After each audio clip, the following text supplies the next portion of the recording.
The term generational talent isn't always thrown around, but when it is, you can bet that you're going to be hearing about that player for a long, long time. We saw it with Crosby and Ovechkin, we're currently seeing it with McDavid and Matthews, and now we're all about to witness just how good Connor Bedard really is.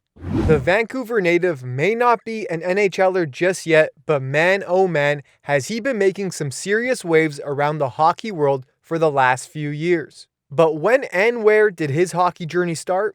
Well, apparently at the age of 3, Connor would always be running around the house with a stick in hand, stick handling a ball room to room. But when it came to skating on actual ice, Connor didn't really start out as a fan. Connor explained that as a kid, he had taken skating lessons with his sister, but it wasn't really until they added a stick and some pucks to the equation where Connor began to excel and quickly fell in love with the game. From there, Connor was obsessed, and as he worked on his game, he climbed the local ranks and eventually made his way to West Vancouver Academy Prep in 2018, where he began to receive national attention. At the age of 13, Connor was being referred to as the future of hockey, drawing comparisons to Sidney Crosby and Connor McDavid. Can you imagine that? At the age of 13 being called the next phenom? That is an insane amount of pressure to put on a kid, but what's even crazier is how Connor responded and rose to the occasion. At the age of 15, Connor applied for and received exceptional status, allowing him to enter the Western Hockey League a year early, as normally players begin at the age of 16. So, entering the WHL in 2020,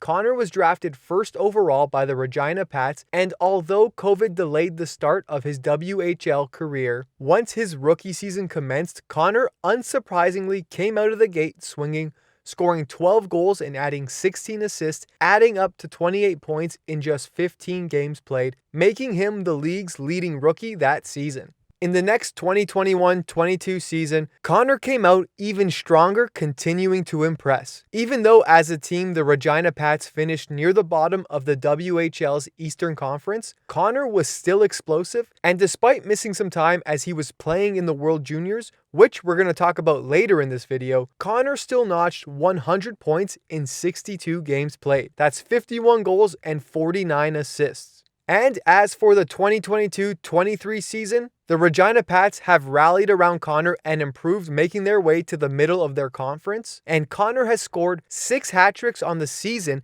and they've only played 39 games so far. In those 39 games, the future first-round pick has himself 96 points with 48 goals and 48 assists, basically reaching what he did in the previous season, but in 20 games less. The Connor Bedard hype is real, and this kid is selling out arenas. He's made the WHL an estimated $1.5 million. Now, there's no doubt that everything said up until now has been impressive, but a true measurement of finding out what these future NHL stars are made of is how they perform on the international level.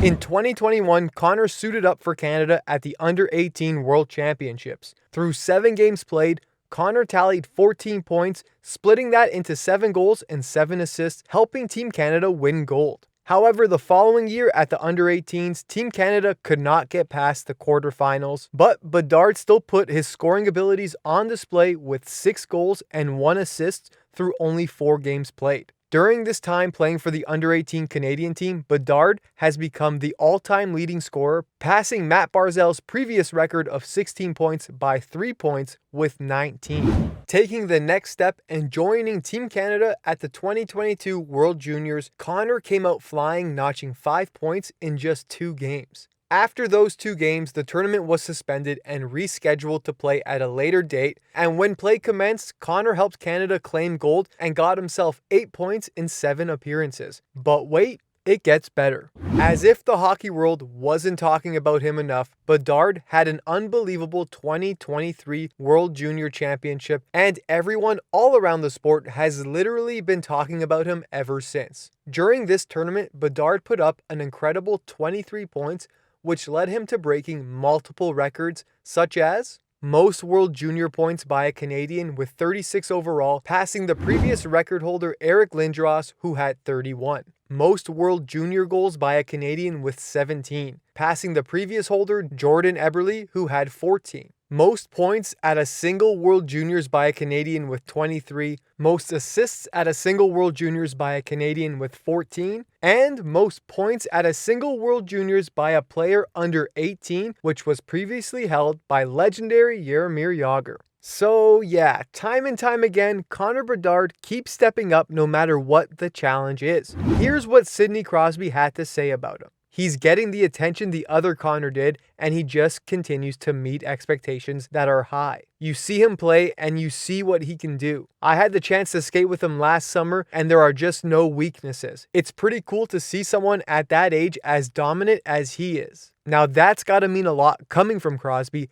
as he went through arguably even more scrutiny and hype leading up to his draft, as he was drafted in a year that followed the 2004 lockout, meaning all eyes were on him. So, knowing everything about Bedard leading up to the NHL draft, how will he fare playing in the NHL? What are the scouts saying about his game? Well, obviously, it's impossible to ignore what Bedard has achieved. No one can take away any of those scoring records or gold medals. But some scouts feel that he just won't be able to dominate at the NHL level the way he has been able to his entire career so far. Scott Wheeler of The Athletic says Crosby and Ovechkin have a Mount Rushmore case, and McDavid will have one by the time he's done. I don't think Bedard is going to get to that echelon because he won't have the two-way impact Crosby has had, nor the singular speed that McDavid has, nor the power shooting combination that has made Ovechkin the game's greatest goal scorer. I'd sooner expect him to get to that Patrick Kane, Pavel Bure echelon, where he may become the most electric player in the league and he'll do things that others just can't, and he'll win some Art Rosses and Rocket Richard trophies, but he may never be universally regarded as the undisputed best player in the world. Now, of course, this is just one person's perspective, and a lot of scouts, analysts, and pros in the league right now think otherwise. It's tough to say how this all plays out, and only time will tell. But if Connor has shown us anything, it's that he knows how to show up, and he never shies away from a challenge. Thanks for watching our videos. Don't forget to leave a like, and if you're new to the channel, hit that subscribe button.